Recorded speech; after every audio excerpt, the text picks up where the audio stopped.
Don't touch me. Like what I have said, I don't deserve you. But you don't deserve me either. Wait for me. May kukunin lang ako sa kwarto ko. Ang bilis lang ko. Saan mo nilagay ang kwintas ko? You are seriously choosing her over me? But you are treating us unfairly. Lagi na lang siya yung priority. You always prioritize her before anyone else. Kasi ano? She was molested when she was young? Yes, I know that. Don't ever remind me every single time. Huh? But how about me? Don't touch me.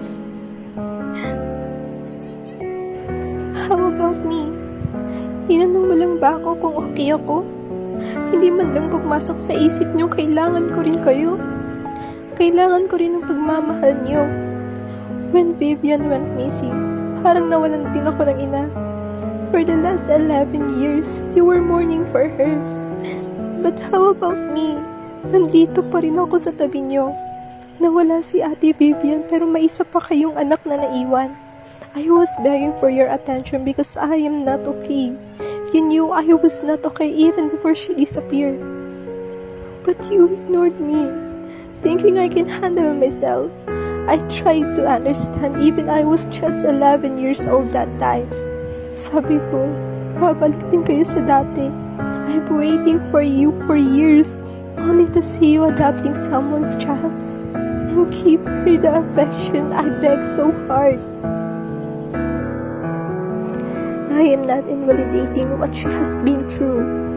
She was molested when she was 4, 5. Yeah, I know that's hard. She's orphan and deserves to be loved. I know, I understand, but shouldn't you have checked me too?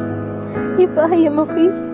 Kasi pakiramdam ko, nawalan din ako ng mga magulang simula nang nawala si Ate Vivian. Nawalan din ako ng mga kapatid na dapat protekta sa akin.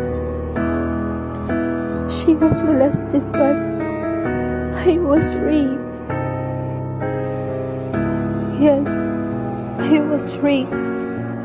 When you let those perpetrators in our home,